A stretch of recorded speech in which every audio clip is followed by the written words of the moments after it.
Kepa or Raya, Kepa or Raya, Kepa or Raya, Kepa or Raya. I still can't make my mind up. I really have no idea. I have no idea.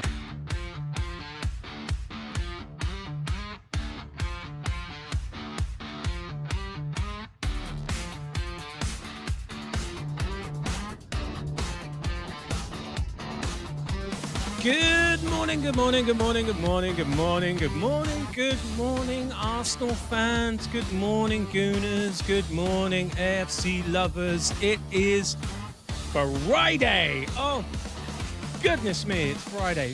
Thank Bugly, it is Friday. What a week. Another barnstorming week for the Arsenal this week. I mean, you can't lie. It's been pretty good, right? It's been pretty darn good. We were reveling in that Max Dowman revelry all week, and then we had the Champions League and some Eze magic and some Declan Rice magic, and it's just been so good.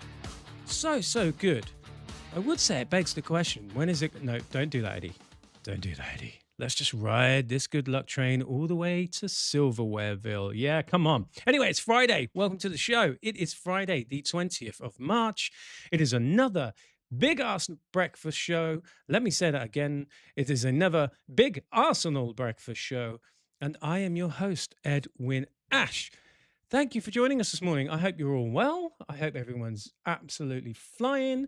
I hope you're all having a good day already and looking forward to the weekend. We're building up to that League Cup final, right? Are you thinking about it yet? I mean, how much are you thinking about it? Are you thinking about it like I'm thinking about it? I'm thinking about it like, I don't know, kind of like Christmas. Like when you're a kid, you know, Christmas time, and you're thinking, oh, am I going to get that brand new Optimus Prime?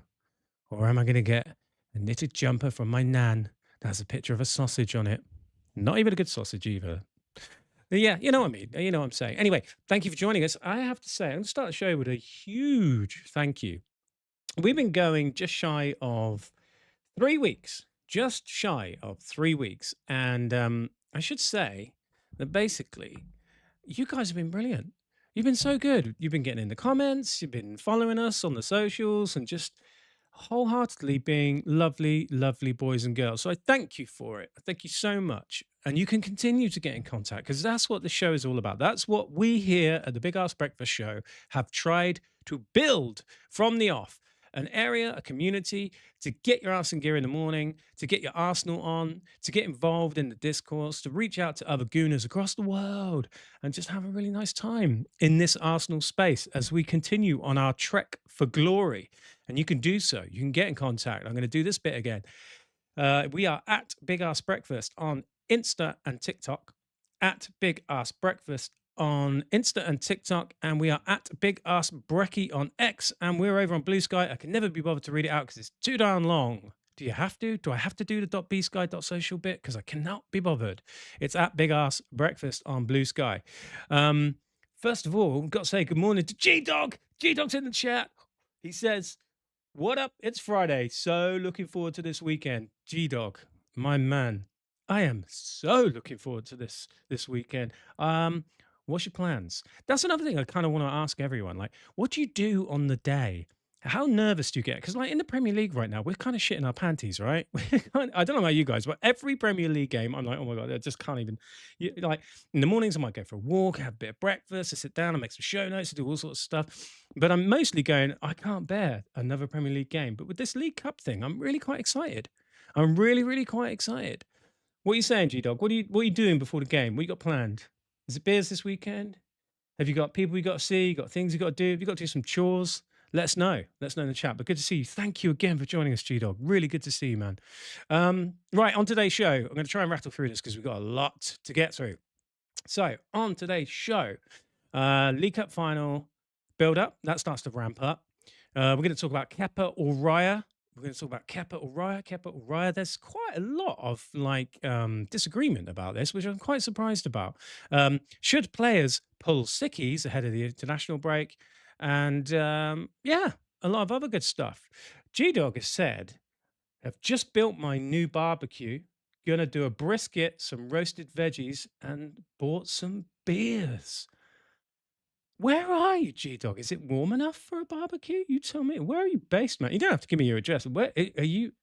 Really? Is it warm enough for a barbecue yet? I suppose if you're in the UK, if there's even a glimmer of sun, then it's barbecue weather, right? It is a glimmer of sun, it's shorts and wife beaters, I think.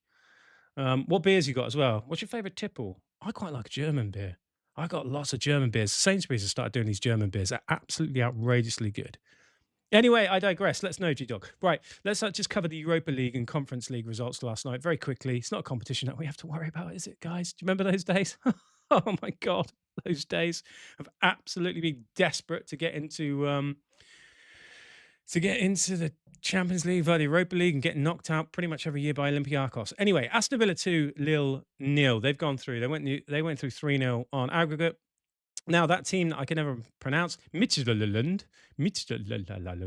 1, Nottingham Forest 2. They went through on penalties, 2-2 on aggregate. And AEK Larnaca lost at home to Crystal Palace 2-1. They went through 2-1 on aggregate. What does that mean for us? Well, the Palace game is the most interesting one, right? The Palace game is the one that wherever they end up playing that game is going to affect City. I haven't worked this out yet. Forgive me. I haven't looked at the fixtures. Someone brighter than me probably has, and they've probably gone, oh, that game falls on X weekend, which means City XYZ.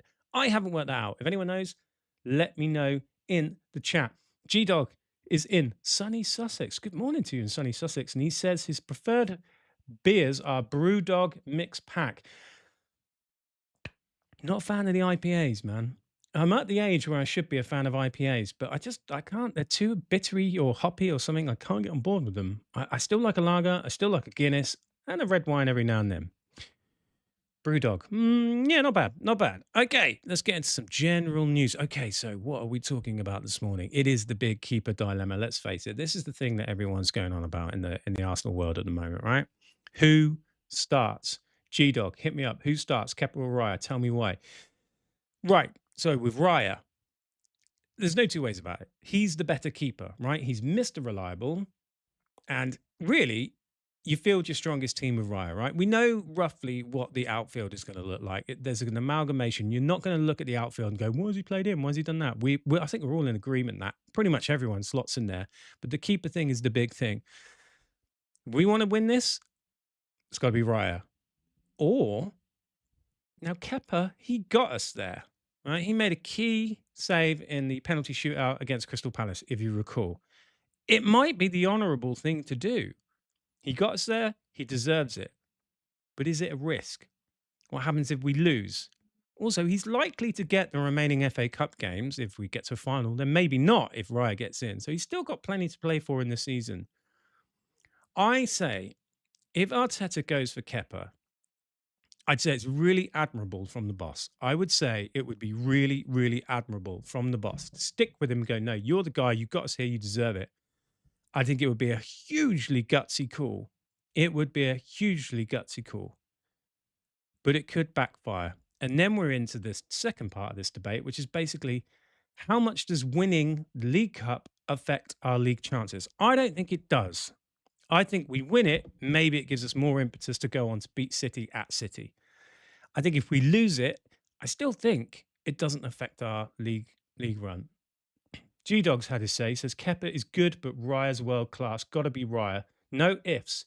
Play your best game. Yeah. I guess the romantic in me wants the kind of story of like the guy that came in and got us there and he deserves it and all that sort of stuff. But ultimately, G-Dog, I think you're probably right, but we'll get into more of that in a moment. Excusez-moi. Right. I am loathed to talk about TalkSport. I really am, right? It's just a rage baiting station at this point. But Perry Groves was on there and he said a few things about ducking out of England duty. He basically, I'm going to give some quotes.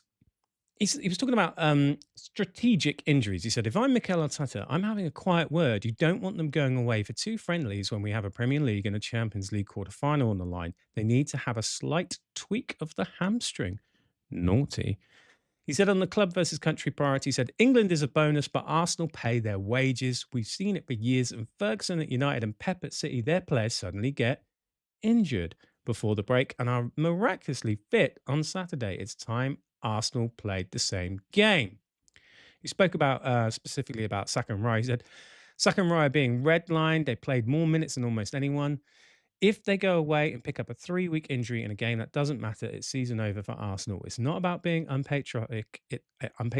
Sorry, it's about being professional. And on the kind of the pure victory versus the reality type thing, he says, we're fighting against teams who have been operating under different rules for years. If we have to manage, in quotes, our players' availability to keep the playing field level, then so be it. I agree with all of this. Look, it is said about Arsenal that we are the kings of the dark arts. I don't think we are until we crack this. Now, I don't buy into the argument. There's often an argument where pundits or ex-footballers or whatever say, they'll say, what does Tuchel need to see that he hasn't seen already? What does he need to see from Declan Rice? Well, he might still need to see connections, from the stalwarts that play all the time to new guys getting on the field, connections with, say, Declan Rice or, I don't know, Morgan Rogers or whoever it may well be. He still needs to see that. That is his prerogative. I don't have an argument with that. But do they need to play 2 lots of 90 minutes? No, they don't. Declan Rice has been away so many times and played 2 full games, as has Saka, and you're just burning our players out. I think Arteta does well to make arrangements to get the players rested and not do too many minutes and so on and so forth. He does his best, but ultimately, we've seen Ødegaard go away and get injured in key parts of the season. All right, so I think really I'm with Perry Groves. Go full dark arts. They're all injured. They've all got smallpox. They've all got galloping knob rot. I don't care. Make it up. Yeah, make it up. The whole thing about Ødegaard absolutely pissed me off when he went away and got injured. Speaking of which, our captain on Ødegaard had said that he was pushing to get fit for this weekend, right? But the Norway manager, right, Solbakken, I can't say his name, I'm sorry for all our Norwegian friends here. Solbakken confirmed that he'd left him out of the Norway squad in the upcoming fixtures against the Netherlands and Switzerland, their friendlies. But he specifically mentioned Sunday's final. He said, if he ends up making the League Cup final, we'll reassess. What? No, you fucking won't, mate. You can have some of that. No way will you reassess. No. If he makes the League Cup final, he still needs to get fitter and fitter. If he makes the League Cup final, he's probably only going to play about 20 minutes if he plays.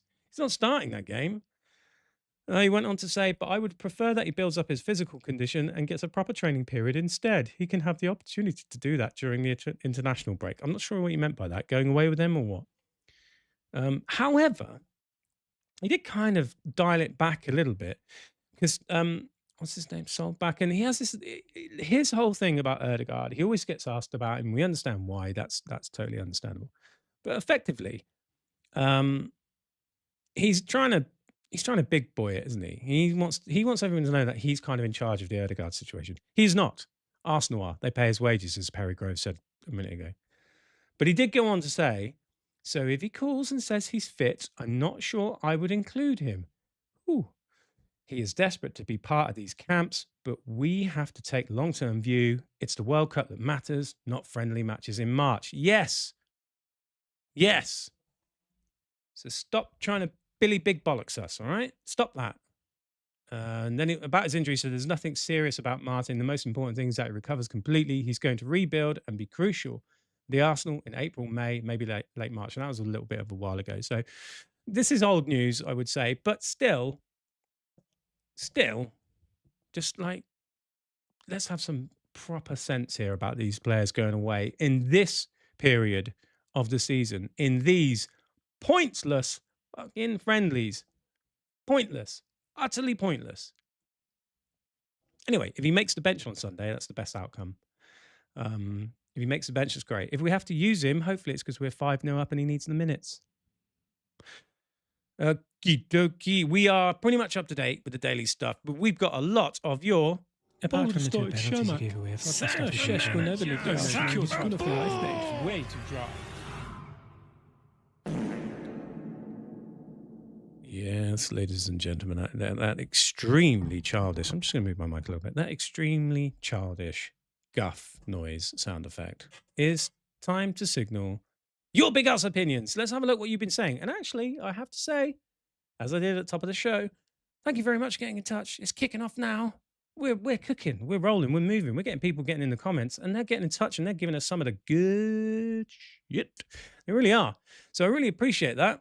People are getting involved, and you can get involved. Please get involved. It's at Big Arse Breakfast. It's at Big Arse Breakfast on TikTok and Instagram. It's at Big Arse Brecky on X. It's at bigarsebreakfast.bsky.social. Have your say. Not just on today's topics, on the stuff that's going on in your mind and anything else.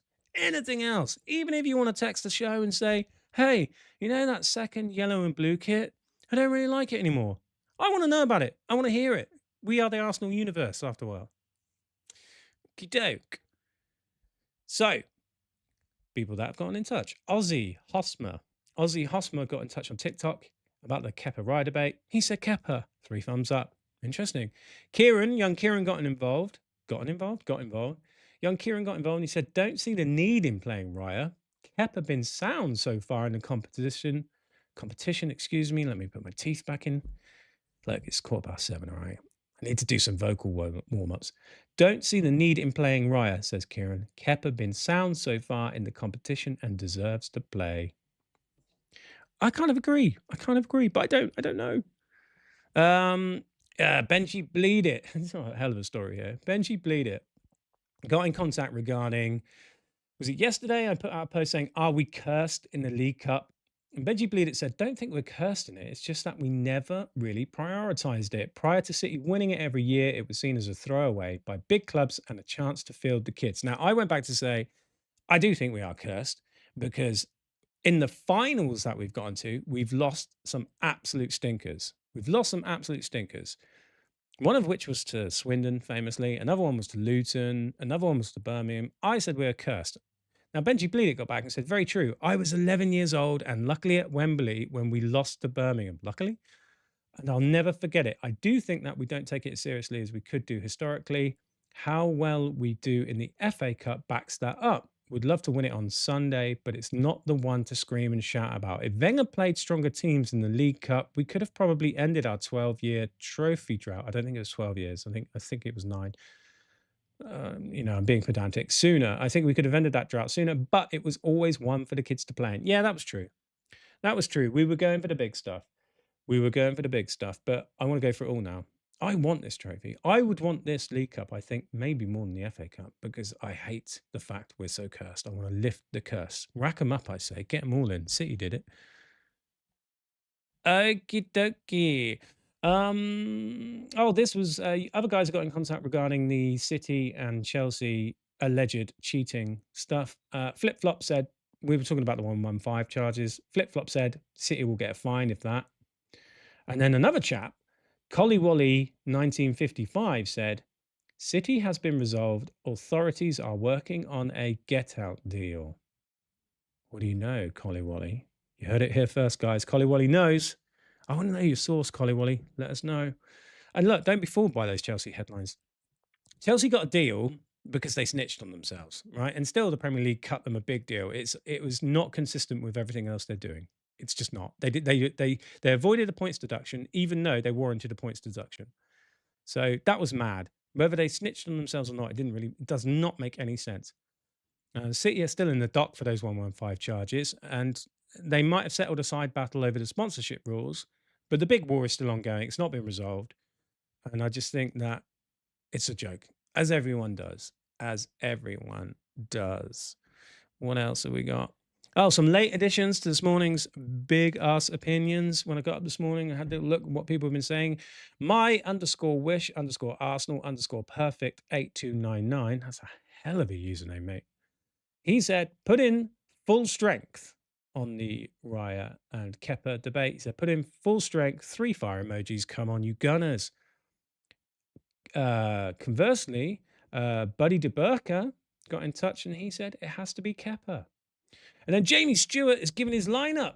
He's given what he wants to see for the weekend. Jamie_Stewart_2002 said Raya, White, Saliba, Gabriel, Hincapié, Zubi, Rice, Saka, Eze, Trossard, Gyökeres. That's my starting 11. Got some bench with Martinelli, Kai, Miles, Madueke, Mosquera, etc.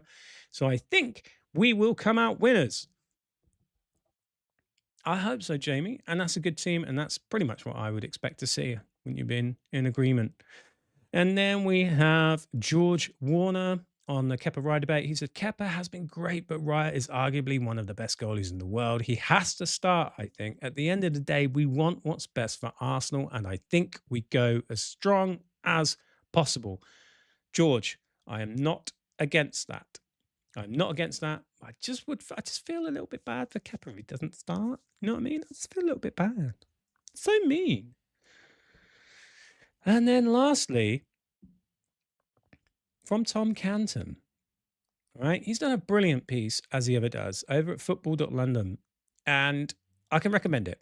Go and read it. He says, the critics spent another week slamming Arsenal, but it is the Gunners flying the Premier League flag in Europe, while others are dropping like flies. In it, bruv. So true. So true. Now, I'm not going to spoil that article because it's a really, really, really, really good read. And I implore you, get your ass over to football.london. If you're on your lunch break watching this, watch till the end of this, then go and check it out, yeah? Don't pause halfway through because apparently it fucks up the algorithm. I'm learning this as I go along. Like, apparently, if you don't watch through to the end, it doesn't help us, apparently. But, like, you know, maybe you got to go and take a shit or something. I'm not worried about that. And we thank you for joining us. So, you know. So Tom Canton's piece, I won't ruin the whole thing because that's not really on, is it? That's not cricket. But it's a huge read ahead of the weekend.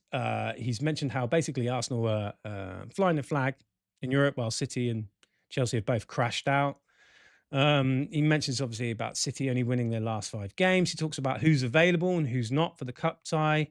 And he frames the moment as a kind of double knockout potential in 6 days. It's good content. It's really good content. It's good-ish ahead of the League Cup final. So go check it out. Please do. Tom Cantor's brilliant. I think he's great. And finally for today, instant karma take of the day. That's right, ladies and gentlemen. I don't really want to bring down the temperature on a Friday, especially we've got those Friday Zoomies, because I'm buzzing this morning, I have to say. Even though I've got to go to work in a minute, I'm still buzzing. It's Friday. Okay, today's instant karma take of the day comes from Opta Analyst, who have us number 1 in the top 10 men's teams in the world, according to the Opta Power Rankings. And you guys are like, oh my God, that's amazing. What the fuck is that? I mean, basically, I've put this in there because I don't want look, we know this. This is building. This is good. We are not this terrible team that everyone says that we are. We are not shit. We're not ugly. We're not the worst team in Premier League history or even in Europe. We are ranked number 1. Number 1 by Opta Analysts Power Rankings. Now, what does that mean? It doesn't mean shit in terms of trophies. Let's be honest. It means nothing in terms of trophies, right? Let's not get ahead of ourselves. But what it does mean, I found it interesting because the way that they score this isn't a fan vote. It's a really math heavy, I think they call it an ELO system, right? Which is basically you score points off of how many of the higher, tougher teams that you've beaten. So because we've beaten more high-powered teams in the last 6 months than anyone on the planet, according to the data, we are officially the best team in the world right now. And what does that mean in the future? As I said, nothing. Who knows? Heaven forbid, but it could fall off the edge of a cliff and it could be a disaster and we could be down there before you know it. But the point being that according to Opta, the current discourse around Arsenal not being that good is bollocks. Okay? And that's why I've picked it as today's instant karma take of the day. Not that anyone here watching this literally thinks that we're shit, because we're not. We're really, really good. But it's a good, interesting thing. And ladies and gents, that's kind of it. That's it for today. I really want to thank you all for getting involved. I want to thank G-Dog for turning up as he does on a regular basis. Really appreciate it. G-Dog, I hope you enjoy your barbecue. Enjoy your brisket. I don't know what a brisket is. Is that like beef or something? And some veggies, roasted veggie. Enjoy that. Enjoy your Brewdog. I might have a Guinness tonight. G-Dog also put number 1. I'm not sure what that means. Is number 1. Oh, number 1 to the top of the power rankings. Yeah, boy. High five. Yeah. So, yeah, thanks for getting involved, G-Dog. And whatever you guys are doing, do us a favor as well. If you don't mind, one of the things that we would love for you to do, if you can be bothered, I hope you can, it's just like and subscribe. Tickle the like button. Have a little look at that subscribe button and go, do you know what? I need a bit more of this dickhead in my life. Do that, you know? And also, as I said before, like if you don't like the show, if you're watching the show and you think, this guy's well annoying, he's painfully unfunny, and I don't like what he does, ask yourself, do I have that really annoying, painfully unfunny friend that I can recommend this to? Maybe he'll like it or she'll like it. Anyway, tomorrow, keep getting involved about the lineup as we build towards Sunday. It's going to be big. Tomorrow, we're back at 9 a.m. On weekends, we do a 9 a.m. show. So Saturday, Sunday, 9 a.m. We want your big ass team talks as well. That's what we want. On game day, we tend to read out what people would say to the team if they were given the opportunity to do a big ass team talk, right? So you get that on the show. What would you say to the team? What would you want? What would you want to say to the team? What would you want to say to the team? Let us know. And other than that, we're going to have the presser. I think the presser is today with Arteta, so we'll have that on tomorrow's show. We'll digest that a little bit. We'll go into that. And maybe we'll have some inspirational motivation for the team on Sunday. But other than that, it is Friday. And thank you for joining us. Like and subscribe if you can be bothered. Tomorrow, 9 a.m. Sunday, 9 a.m. Happy Friday, bitches. Get your ass in gear. Have a good one.